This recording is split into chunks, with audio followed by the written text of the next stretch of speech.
Hello my dear students, once again I welcome you all to your history online class. So in today's online class we'll focus on your 10th chapter from your Indian history, that is known as Independence and the Partition of India from the year of 1942 till 1947.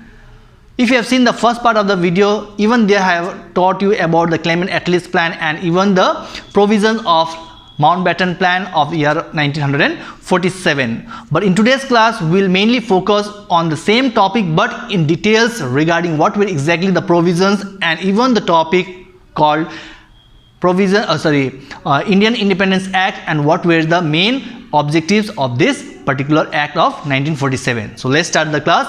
So first we talk about the Mountbatten Plan. So Mountbatten Plan very much famous because it was the year when India was about to achieve a complete independence in the year of 1947, and we see that when Lord Mountbatten he came to India on 22nd of March 1947 and 2 days later he assumed the work as a viceroy on 24th of March 1947. He saw lots of problems that was been facing by the Indian people. And first problem he saw regarding the communal rights that broke out between the Muslim people and the Hindu people. Muslim with the League and the Hindu with the Congress formation, because both the League and the Congress, the two types of communities residing in India during those times, had no such kind of proper unity and discipline, and for that problems was been faced by the common people. And next we focus on the M.A. Jinnah, which stands for Muhammad Ali Jinnah, who actually proposed the two-nation theory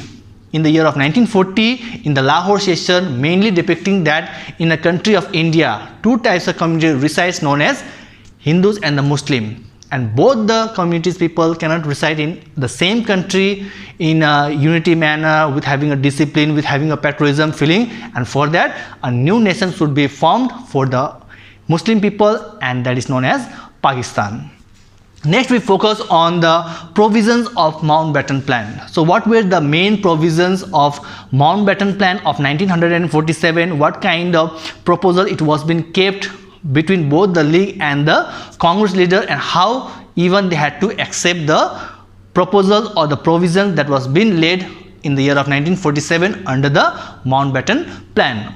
So first we see talking about the country, that how India would be splitted. It would be partitioned into two dominions, one for the India and one for the Pakistan. So that was also a main provision set up under 1947 Mountbatten Plan. Second, we talk about the Indian states like Bengal. If you remember the chapter 5 known as Partition of Bengal, Bengal already had been divided into two halves, East Bengal for the Muslim and West Bengal for the Hindus.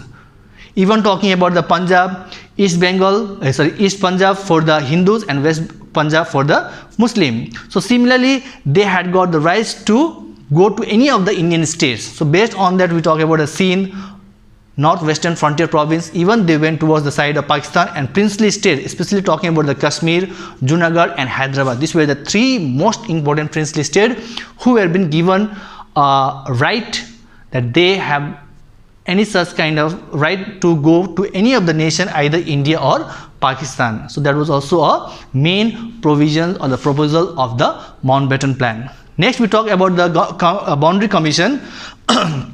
So in the Boundary Commission, it was been set up really to demarcate the areas, the boundary to be made, that from which part to which part would be called as India, and from which part a new nation would be formed known as Pakistan for the Muslim population, and that also made a very good comeback. Next we talk about the transfer of power before June 1948. Actually we all know that many of the leaders they had already predicted that India would attain complete independence from the hand of Britishers by late June 1948. But even in the Mountbatten Plan, it was been decided that they would achieve on 15th of August 1947. And the fifth point we talk, that is known as acceptance of plan. That means whatever the planning, whatever the proposal was kept under Mountbatten Plan of 1947, it was clear cut for both the people from the Congress as well as from the League that they accepted, because Pakistan was formed for the League. Definitely they were very much happy, and India would also attain a complete independence from the hand of Britishers. So for that also the Congress had to accept the planning or the point that was been highlighted in 1947 Mountbatten Plan.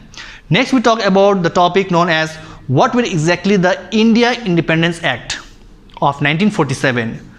Though aims and objectives was been highlighted in Mountbatten Plan, here we see with mainly talking about the Cabinet Mission Plan, which got affected in India in the year of 1946 with 3 Sir, and that was unacceptable because whatever the provision that they had kept under the Cabinet Mission Plan, it was not easy for both the Congress and the League to accept, because a dominion would be given some kind of facilities, amenities that was been written on those kind of provision, but there was no such kind of mentioning regarding that India would attain a complete independence or a new nation will form for the league known as Pakistan. So for that it was unacceptable.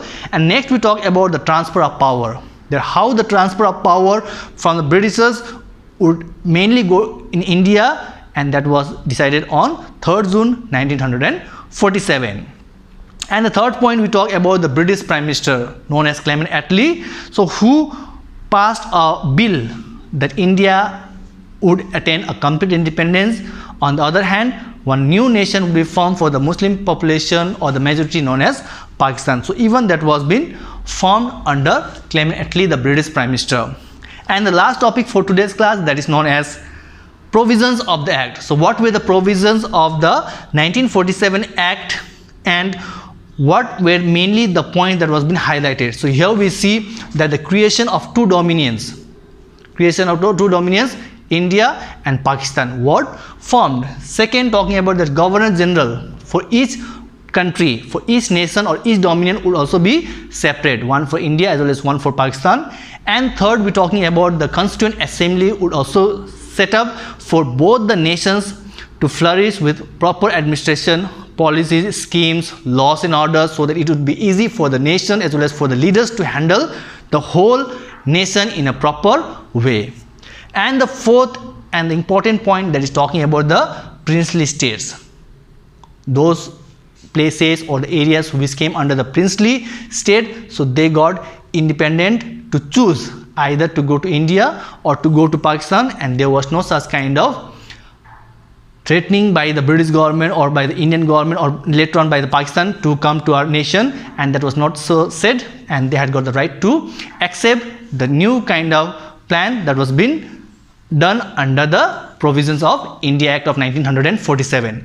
And then we talk about the C. Rajagopalachari, who stood as the first Governor General of Free India, and after that we see a new setting of constitution was formed. And finally, as we all know, when we study the first chapter of civics talking about the constitution, that it took nearly 2 years, 11 months and 18 days to complete the full constitution with articles, schedules, parts, and even talking about the Amendments Act, and it got final adoption was done on 26th of January 1950, and then general election and so on.